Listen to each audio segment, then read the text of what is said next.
आ गई ला। हमके पता रहे तू बा, बाकी हमारी बात के केहू यकीन ना करत रहे, बाकी हमके यकीन रहे कि तू आई बा। कुछ बोलत काहे नहीं के? अरे बात करा हमरा से, कितना दिन से तुम्हारा इंतजार करा तानी। देखा हमके कुछ मत करिया, हाँ हमके कुछ मत करिया। हम तो उल्टा तुम्हारी मदद करे के चाहता नहीं। हमसे शेयर करा कि तोके क्या मरले हा, बतावा हम तुम्हारी हेल्प करब। क्या तुम्हार खूनी क्या बा, हमके बतावा।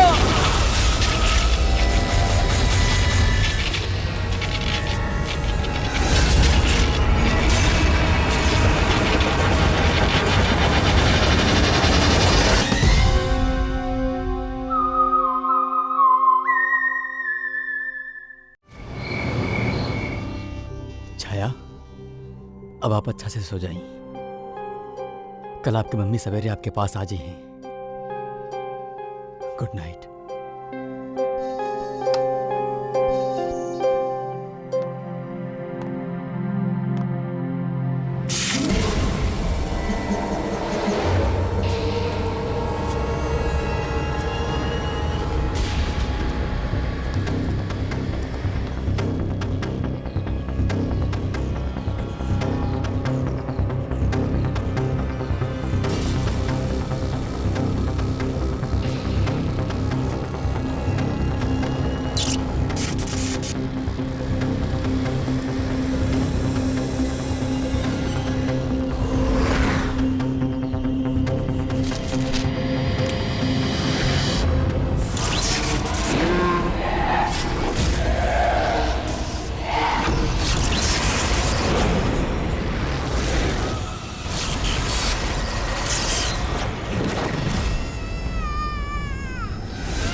तो सुतल भी फिर बच्चा के रोए की आवाज।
तू आ गई ला। हमके पता रहे तू बा, बाकी हमारी बात के केहू यकीन ना करत रहे, बाकी हमके यकीन रहे कि तू आई बा। कुछ बोलत काहे नहीं के? अरे बात करा हमरा से, कितना दिन से तुम्हारा इंतजार करा तानी। देखा हमके कुछ मत करिया, हाँ हमके कुछ मत करिया। हम तो उल्टा तुम्हारी मदद करे के चाहता नहीं। हमसे शेयर करा कि तोके क्या मरले हा, बतावा हम तुम्हारी हेल्प करब। क्या तुम्हार खूनी क्या बा, हमके बतावा।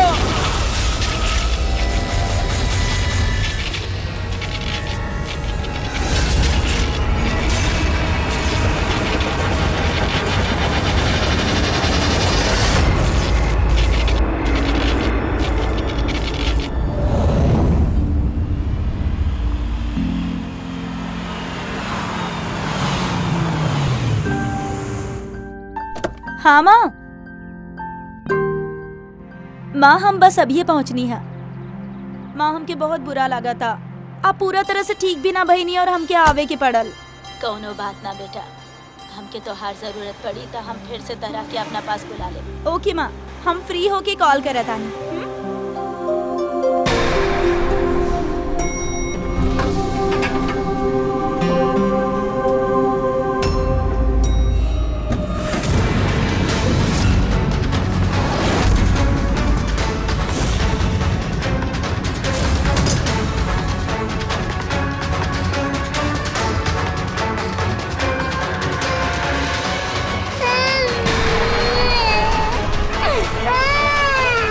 छाया, छाया, छाया।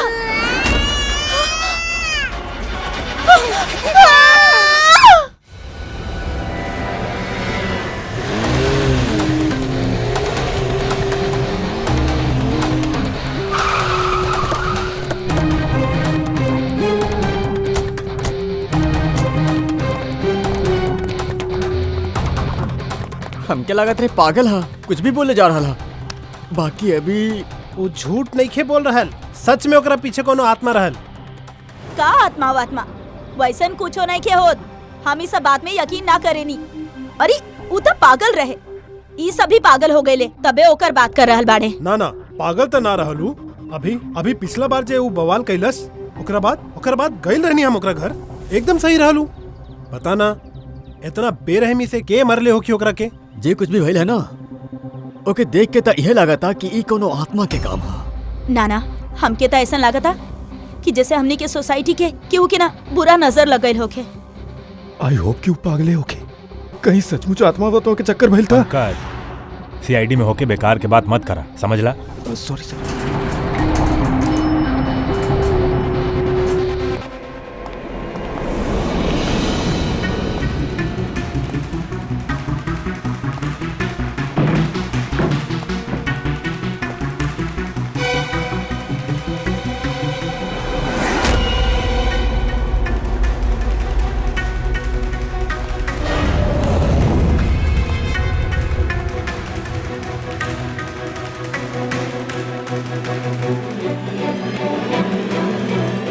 खूने खाली खून नहीं कैले, बहुत मेहनत कैले बा। ई देखा सर लगता कि कोनो साइको कैले बा सर। हमके पता बा के कहले बा, क्या कहले बा? अरे वो आत्मा सर, नीचे खड़ा होके सब का बात करत रहे, आप सुने ना कभी? बोलत रहे कि आत्मा ही सब कहले। पंकज अंदर के कमरा में जाके देखा वहाँ के का हाल है? हाँ सर हम। हाँ तू, इट्स एन ऑर्डर। आप चलिए ना सर साथ में। जब देखा तब आत्मा आत्मा आत्मा।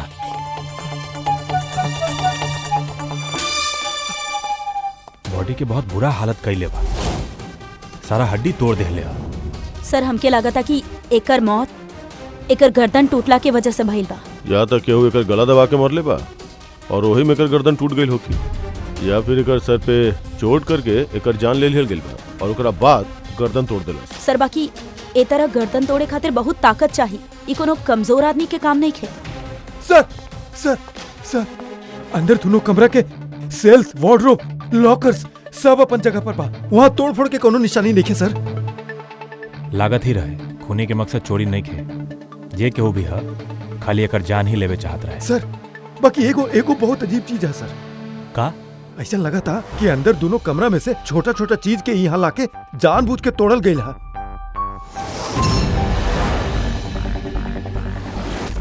हम ही सोचता नहीं कि आत्मा ऐसा करी का है। यार एकर खून के असली वजह तो डॉक्टर सालोंके ही बताइए। एकर बॉडी के फोरेंसिक भेज देता नहीं और एगो काम करता नहीं, हम नीचे जाता नहीं, सोसाइटी वालन से बात करता नहीं। तू एकर वाइफ से बात कर ला, पता था चली आत्मा के चक्कर का। ये आप लोग राजीव के कब से जाने?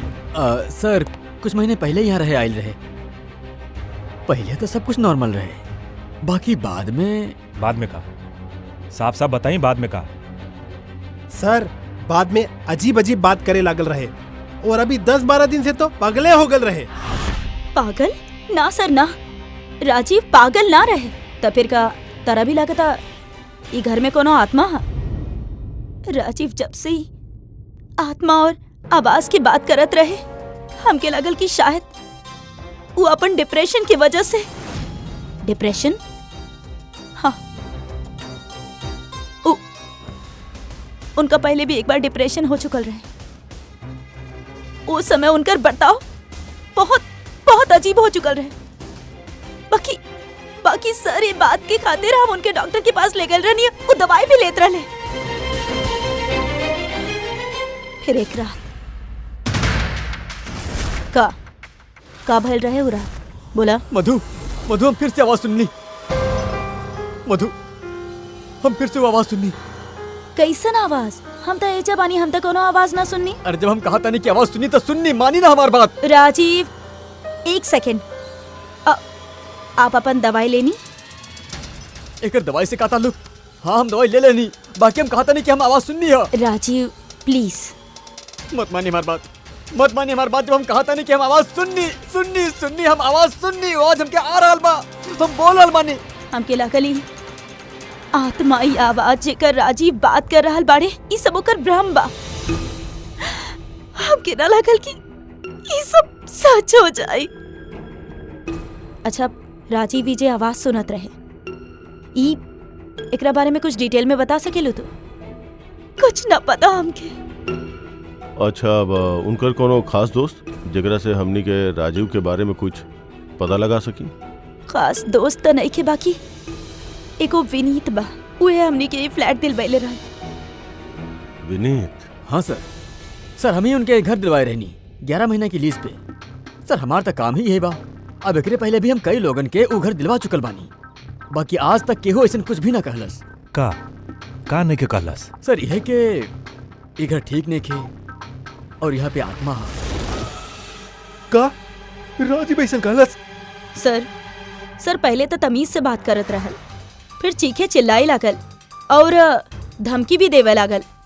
और कले के बात बा, कल तो सोसाइटी के मीटिंग में घुस के लेकिन हम सोसाइटी में सोलर पैनल लगावे के बात कैले रहनी, बस एक बार लग गई था पूरा एरिया के सोसाइटी में हमनी के सोसाइटी बेहतरीन कहलाई। गलत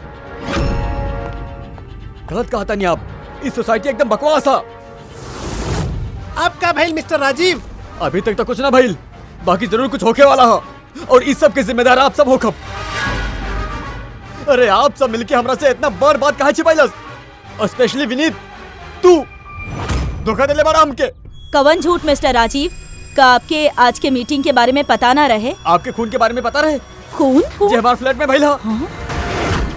हमारे घर में खून भइल बा, फिर आप सब इतना बड़ बात काहे छिपाइलस हमरा से? अरे कौन सा खून मिस्टर राजीव? हम यहाँ तब से रहता नहीं जब से बिल्डिंग बनल बा, एंड ट्रस्ट मी, आपके फ्लैट में तक यहाँ कोनो भी फ्लैट में कोनो खून ना भइल बा। खून भइल हा और आत्मा भी हा, और उसका नाम भी जाने ली हम, लल्लन। मिस्टर राजीव, ई नाम के आदमी तो यहाँ रहले नहीं खे और ना कबो आपके फ्लैट में रहत रहल, ना केहू और फ्लैट में। बाकी लल्लन की आत्मा हमारे फ्लैट में बा, वो हमके परेशान कर रहा। अरे जियम मुहाल कर दिले बाऊ। अरे तरह तरह की आवाज आवेले, कबो लाइट बंद हो जाले, कबो लाइट अपना आप चालू हो जाले। देखी मिस्टर राजीव, बिजली के प्रॉब्लम बा कुछ दिन से, और ओही खातिर तो आज के मीटिंग रखल गए रहे। हाँ, तबे तो हम कहता नहीं कि सोसाइटी में सोलर पैनल लगाए। देखी लल्लन की आत्मा इंसाफ मांग रहा था और ओके हमरा के इंसाफ दिलावे के पड़ी। आप समझत नहीं के, ना तो हमके ना छोड़ी, आप सबके ना छोड़ी, सबके जिया मुहाल कर दी। बोला था नहीं हम सबके। बस सर फिर वहाँ से चल गई और सर आज ब्रजेश जी के फोन आयल, तब पता चलल कि यहाँ पे ये सब कुछ हो गई। सर एक मिनट सर, प्लीज एक मिनट सर। ये जरूर कोनो बुरा आत्मा के काम है सर। कोनो इंसान बिना आवाज के लिए इतना सब कुछ कैसे कर सकेला सर? अरे यार अनपढ़ के तरह बात मत करा पंकज। अच्छा बुरा आत्मा कुछ नहीं के होत। पहले इनके समझा के परेशान हो गए रहनी, अब तू आ गई। ये कोनो इंसान के काम है। वो घर के पावर के साथ छेड़छाड़ कर ले बा और दरवाजा के नट बोल्ट ढीला कर दे ले। देखा था नहीं राजीव के बीवी दया के का बता दे। आप प्लीज आपन और छाया के ख्याल रखी। सर राजीव के फोन में एगो इंटरेस्टिंग बात पता चलल। ये ऑनलाइन टैक्सी ऐप मधु के राजीव के सारा लोकेशन के बारे में पता रहल, सिवाय एक एकर।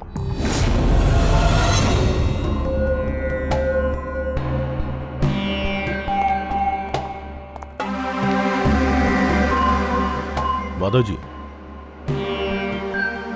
माधव जी, हमनी के सीआईडी से बानी, माफ करी बिना इजाजत के हमनी के अंदर आ गए नहीं। आपसे कुछ अर्जेंट काम रहे। का परेशानी है आपके? आपके एगो क्लाइंट रहे राजीव। रहल मतलब? अबू नहीं खे, केहू बहुत बेरहमी से ओकर खून कर दिलस। बहुत बुरा भाई, बहुत अच्छा इंसान रहलो।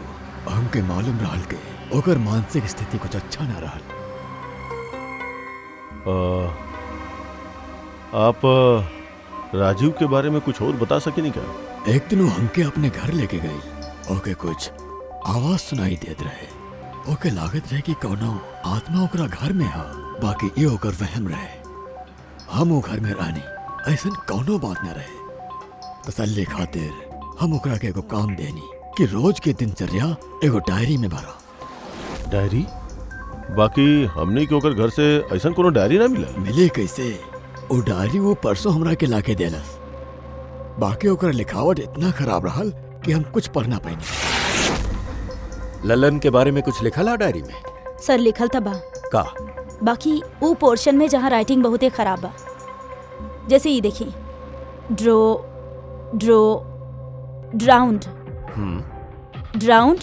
एंड किल, ना killed, drowned and killed. Drowned and killed? Drowned and killed मतलब पहले डुबैलस और फिर मरलस? हाँ सालुम के बोला। अच्छा ठीक है, ओके। दया सर, सालुम के कह रहा कि राजीव के मौत ओकरे सर पे जे चोट लागल हा उसे भइला। ओकर गर्दन और हड्डी ओकरे मरला के बाद तोड़ल गई हा। सर अगर वो पहले ही मर चुकल रहती सब करे के का जरूरत रहे? वह था सर हमके पता है सर, काहे कि राजीव बतावत रहल कि वो आत्मा बहुत गुस्सा में रहल सर, वो बदला लेवे के चाहत रहल। और हम तोरा के ललन के मौत के वजह पता करे खातिर भेजले रहनी है। ओकर पता चलल का? ओ सर, आसपास के पुलिस स्टेशन में सर ललन नाम के कोनो भी आदमी के खून के या मिसिंग रिपोर्ट नहीं के सर। पंकज, खाली आसपास के पुलिस स्टेशन ना, सबके सब पुलिस स्टेशन में जा और पता लगावा। और खाली खून के बारे में ना, डूब के मरे वाला लोगन के बारे में भी जा जल्दी। और पूर्वी, ये डायरी के एक एक शब्द के डिकोड करा, एक एक शब्द के डिकोड करा। ये लल्लन के आत्मा के बारे में हमनी के सब कुछ पता चले के चाहिए।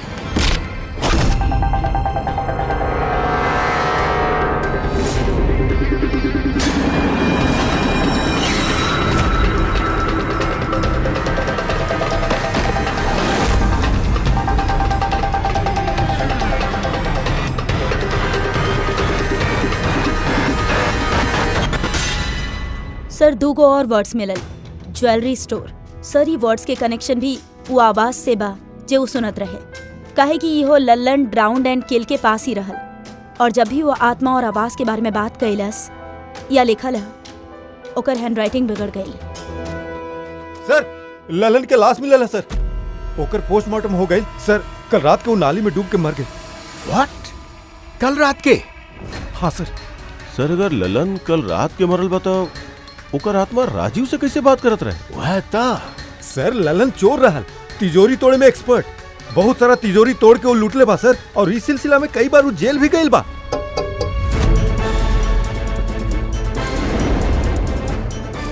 आप? जी हमार नाम गायत्री बा। हम मौत गईल रहनी लल्लन के बॉडी क्लेम करे खातिर। ललन के साथ आपके का रिश्ता है? जी हमने के शादी होके वाला रहे। हम तो सिर्फ इतना जानी नहीं कि वो शराब छोड़े वाला रहे। वो हमरा के प्रॉमिस कर ले रहे कि वो शराब के हाथ भी ना लगाई। पता ना ये सब कैसे। अच्छा आजकल काम का करत रहे हो? कैसा लोगों से मिलत रहे? कुछ पता बा आपके? सर हमके तो जब भी मिलत रहे बस शादी की ही बात करत रहे, और कितना बार हमके ज्वेलरी शॉप पे लेके गए, वो एक ही ज्वेलरी शॉप पे अंगूठी दिलवावे खातिर। ओ तो वो अंगूठी दिलवालो साहब के? कहाँ सर, ओकरा कोनो अंगूठी ही पसंद ना आवत रहे। जब भी शॉप पे जात रहे कहत रहे कुछ और अच्छा दिखावा, कुछ और अच्छा दिखावा। ओकरा कुछ पसंद ना आवत रहे सर। कौन से दुकान में लेके गए रहलू? का नाम का रहे दुकान के? और ज्वेलर्स। ठीक बा गायत्री, तू जा सकेलो। थैंक यू वेरी मच। पंकज सर लाई अब चले। सर इनकर बात से तो ऐसा लगा था कि वो लल्ला स्टोर में ज्वेलरी खरीदे ना, बल्कि लूटे के हिसाब से बार बार जात रहे हैं। उर्वी,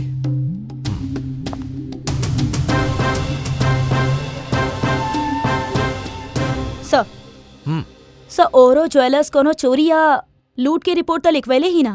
तो का भाईल चोरी के रिपोर्ट ना लिखवेले से कर मतलब ई ता ना कि चोरी भाईल ही ना। चोर के घर में ही चोरी हो जाए तो रिपोर्ट कहाँ लिखवाई सर? हाँ दया तोहके नइखे लागत कि पूर्वी के कुछ नया ज्वेलरी खरीदे के रहे?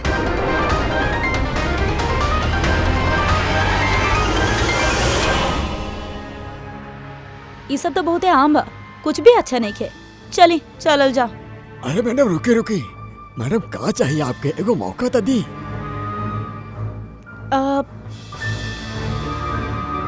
कुछ खास रॉयल यू नो। खास? अरे हिम्मत, वो खास सामान लेके आओ ना तिजोरी से।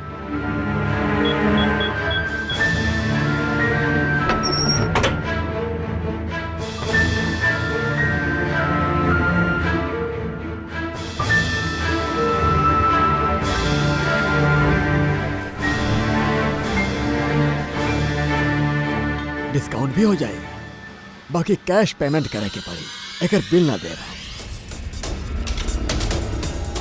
पैक करवा दी। वो आप हमरा पे छोड़ दिए, पैक भी करवा ले और ये जेकर हा ओकरा पहुंचा भी दे। मतलब केकरा पास? ओही के पास जहाँ से ही चोरी भइल बा। आप लोग के बनी? हमनी लोग सीआईडी से बनी। सीआईडी? कुछ दिन पहले तो हर दुकान में डाका पड़ल रहे और तू पुलिस में चोरी के रिपोर्ट ना लिखवाला। काहे कि तुम्हारी तिजोरी में चोरी के सामान पड़ल बा। हाँ? अच्छा ये बतावा चोरी भइल कैसे? इतना बड़ दुकान बा, अलार्म ना बजल? अलार्म सिस्टम के लुटेरे पहले ही खराब कर देले रहा, कैसे पता नहीं खे।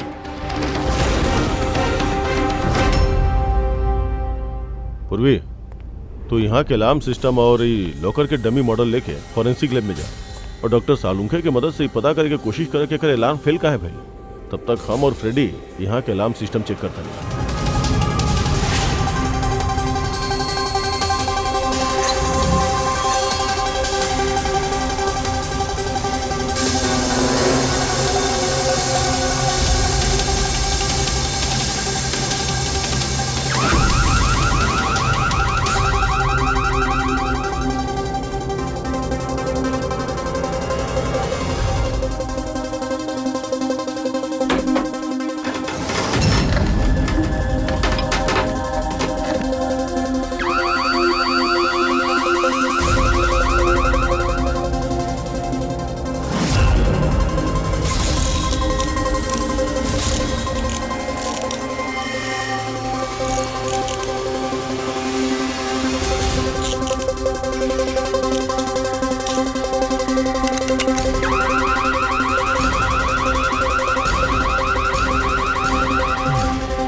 सालुंखे छोड़ दा, ई तोहरा बस के बात नहीं खे। लॉकर खोलब छोड़ दा, तोहरा से ना हो। अरे रुका ना यार, बस के बात का नहीं खे।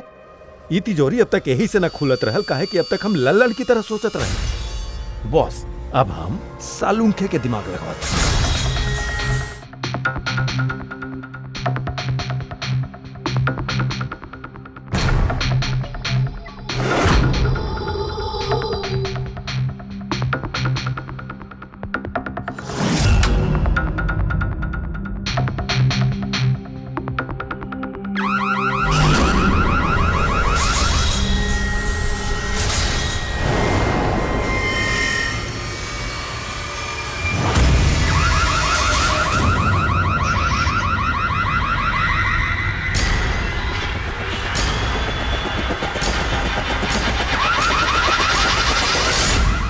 यार तू कर का रहा? एक मिनट यार, तनी धमाका के इंतजार करा ना। धमाका? छोटा सा।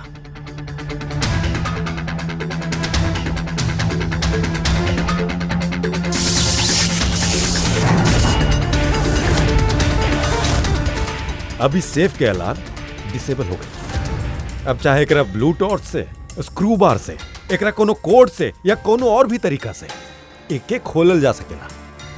यकीन ना रहल बात ट्राई करके देख ला। अरे यार सर बाकी सर आप कैले कैसे? एक बार दया के और फ्रेडी के आ जाए ज्वेलरी शॉप से, हम सब बता दे। सर सर ज्वेलरी शॉप के अलार्म के वायर तो जल गइल बा। वो तो होके कही रहा। बॉस चोर भी इस सेफ के एकदम उहे कैलस जे हम अभी यहाँ कहीं नहीं। धमाका। का कहला तू? धमाका? का कहे के मतलब का था? बॉस इस सेफ के अलार्म एगो स्पेशल सर्किट पे काम करत रहा और उस सर्किट के एगो निश्चित एम्पियर के करंट ही चाहेला। अगर जरूरत से ज्यादा करंट दौड़ा देल गईल तो धमाका हो जाला, सर्किट फेल हो जाला और अलार्म के पावर कट हो जाला। लेकिन एकरा खातिर एगो एक्सपर्ट के जरूरत होखेला जे सर्किट के अच्छा से स्टडी कैले होखे और एकर खास प्रैक्टिस कैले होखे। पावर कट की प्रैक्टिस?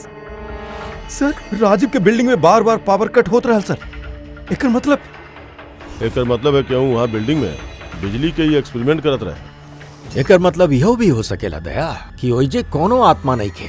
वो आवाज जे राजीव सुनलस उहे गुनागारन के प्लानिंग रहल। बाकी ये आवाज राजीव सुनलस कैसे?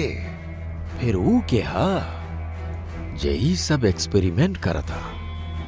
सर वहाँ बिल्डिंग में रहे वाला सब लोगन के इलेक्ट्रिक बिल चेक कर जाएगा, शायद ओकरा से कुछ पता चल जाए। बिल्कुल दया बिल्कुल। सर लल्लन के साथे साथे एगो और नाम रिकॉर्ड भइल बा, हिरेन। हिरेन? हिरेन? ये हिरेन जरूर ललन के साथी होगा। पूर्वी ये हिरेन के पता लगा। जेल से शुरू करा। ये धमाका के आवाज वहीं से भइल है, वह जेल से। ई ललन है, ई 2 साल यही जेल में रहल और 2 दिन पहले एकर मौत हो गई। हमनी के शक बाकी एकर साथी एकर खून कैला सा, जे शायद ओकरा यही मिलल रहे। हिरेन। हिरेन? लल्लन के ताम के पता नहीं खे, बाकी हिरेन के ताम बहुत अच्छा तरह से जानी। वह जे बैंक के पैसा लूट के भागल रहे और भागत समय गलती से अपन ड्राइवर के पैर में गोली मार देले रहा। जेल में बहुत घबराइल रहत रहे। ओकर फोटो और ओकर नंबर मिल सकेला? जी हाँ, बाकी थोड़ा सा टाइम लगी। तनी जल्दी करी जी। काहे कि अगर ये हिरेन लल्लन के खूनी नहीं खे तो फिर अगला नंबर ओकर ही बा।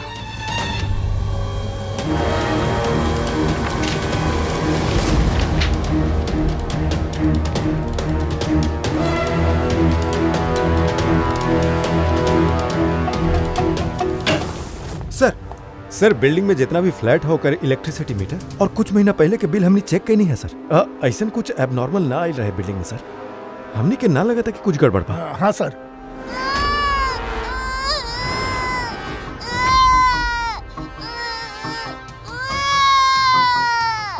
ई आवाज? अब छाया भूख लागल हो कि ऐसे उठ गल बिया।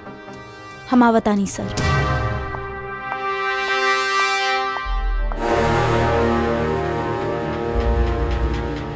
कमाल बा सर, बच्चा एजे नहीं खे फिर भी ओकरा रोए के आवाज वहाँ से यहाँ तक आ रहल बा। ए चीज के जरिया इस चीज का baby monitor. Baby monitor? Sir वो आत्मा कितना बेरहम है, वो बेबी मॉनिटर भी तोड़ देले रहल। हमके याद है सर।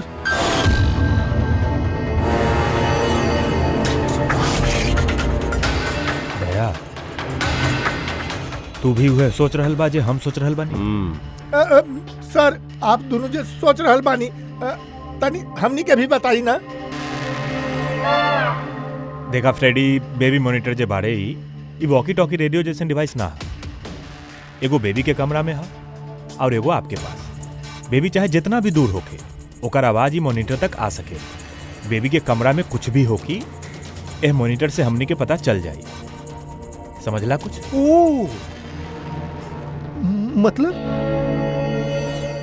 मतलब पंकज ये आत्मा बहुत जल्दी पकड़ा जाए। कैसे सर? ना समझला? हम समझाता नहीं। अगर ये बेबी मॉनिटर ये अपन वायरलेस फोन की तरह काम करे ले तो एकर आपन एगो फ्रीक्वेंसी होगी।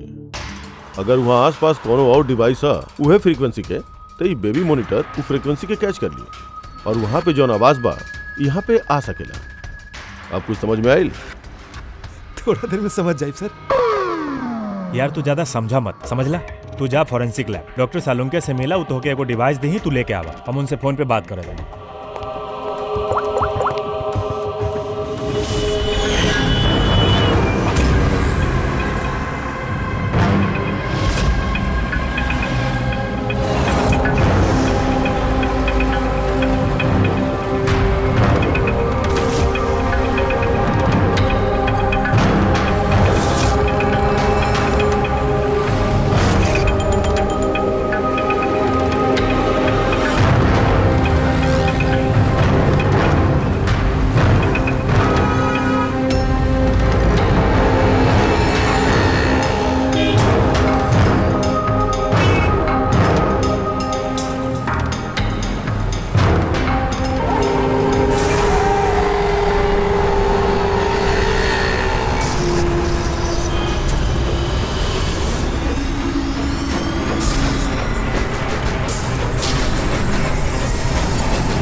अब तो आवाज नहीं आ रहल, लागत बा बेबी सो गई। सर ये पुराना बेबी मॉनिटर की यूजर मैनुअल है, आपके देखे के रहे ना?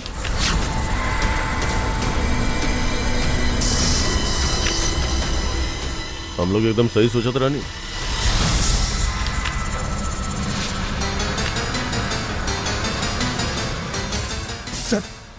सर ये सालुंके सर दिली है सर। सर ये हाँ का बस ये समझ ला पंकज कि अब हमनी के एकरा से आत्मा देख पाएगी।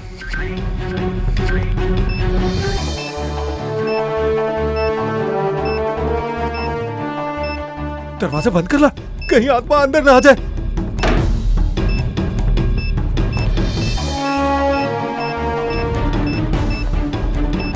यहाँ पे तो सिग्नल बहुत वीक बा यार। एक मिनट।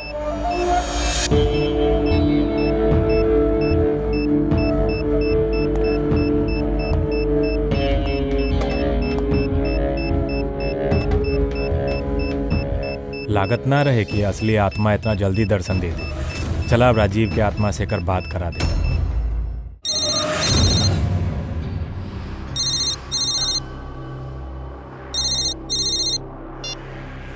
हेलो, तू हमके काहे मरलस? हमके मार के हमार बच्ची के बेसहारा कह देलस। क्या? हमके सब पता है। पहले तू लल्लन के साथ मिलके ज्वेलरी शॉप लुटलस और हमके मार देलस, कहा कि हम सब जानत रहनी। और फिर तू लल्लन के भी मार देलस और लूट के सारा माल खुद दबा ले। तू के बारे? राजीव, तुहार पड़ोसी। का?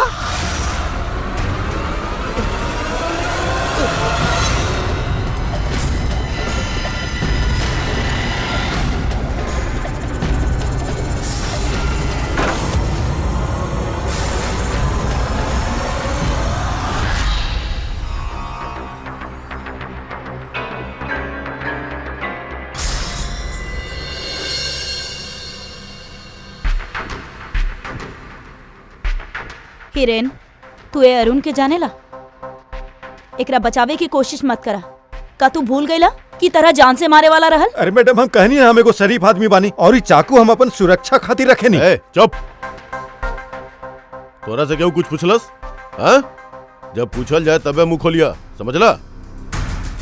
बोला, पहचाने ला ओकरा?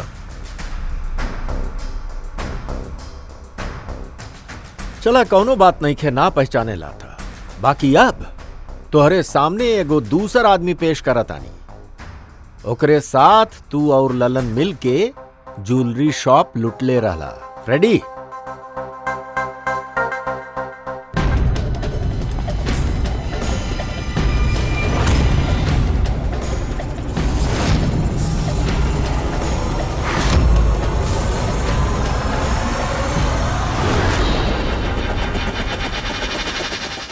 ना पहचान ले? बतावा जल्दी, बता जल्दी नाता। जी सर, हमें के जाने ली ये आतिश भाई हैं। कैसे जाने ले तू एकरा?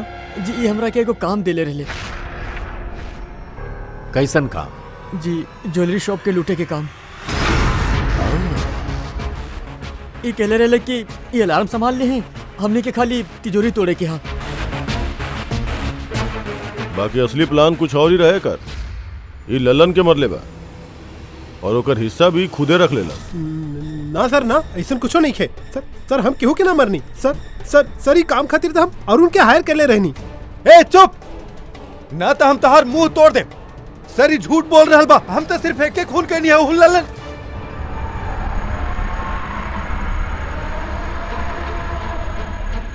सर सर एक बाद में मत आई, ये एक नंबर के झूठा है। चुप! तू खाली इतना बतावा, तू अरुण के जरिए ललन के काहे मरला, और फिर ओरो ज्वेलरी शॉप ही काहे? हम वहाँ वायरिंग के काम करे खातिर गए रहनी। तबे हम वहाँ कुछ लोगन के देखनी जे शायद चोरी के माल बेचे खातिर आइल रहे। बस तबे हम प्लान बनी कि अगर यहाँ पे चोरी करल जावे तो ये लोग कबो पुलिस के कंप्लेन ना करिए। एकरा खातिर हम वहाँ पर अलार्म सिस्टम के चेक कैनी और देखते हम समझ गए नहीं कि अगर पावर ओवरलोड करल जाए तो अलार्म फेल हो सकेला। बाकी कर खातिर एगो स्पेशल इलेक्ट्रिकल डिवाइस के जरूरत है जे तू खुद घर में बैठ के बनौला। हाँ? और यह एक्सपेरिमेंट करत समय बिल्डिंग के लाइट बार जात रहे कहे? जी सर। बाकी ये सब कुछ में राजीव के काले ना देना रे। हमार पति के काहे मरला, का बिगड़ ले रहे हो तोहार? कहे कि राजीव इनका सारा प्लान सुन ले रहे। वो एकर और हिरेन के बात सुन ले रहे। वो एकर और लल्लन के बातचीत भी सुन ले रहे। ओकरा सब कुछ सुनाई देत रहे वो बेबी मॉनिटर के जरिए से। बाकी बेचारा राजीव के ऐसा लागत रहे कि आवाज आत्मा के। अब बता का भइल रहे उरात? वो दिन जब मीटिंग में राजीव लल्लन के नाम लेहलस त हम बहुत घबरा गई नहीं। कौन भइल बा और आत्मा भी है और उसका नाम भी जाने नहीं हम लल्लन। हमके लगल कि अगर राजीव पुलिस के पास चल गई तो हम बहुत बुरी तरह से फंस जाए। बाकी हम ओके मारे ना चाहत रहनी, हम तो ओके घरों गई रहनी।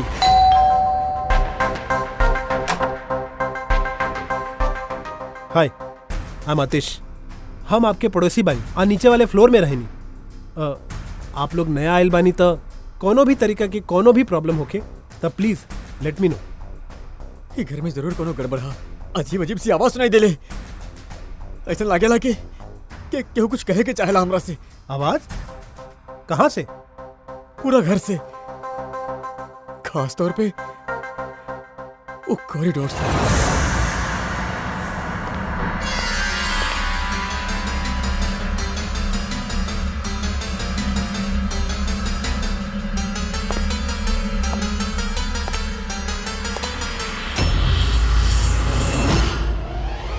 ओकरा घर में जब हम बच्चा के कमरा में बेबी मॉनिटर देखनी था तो हम सब कुछ समझ गई नहीं।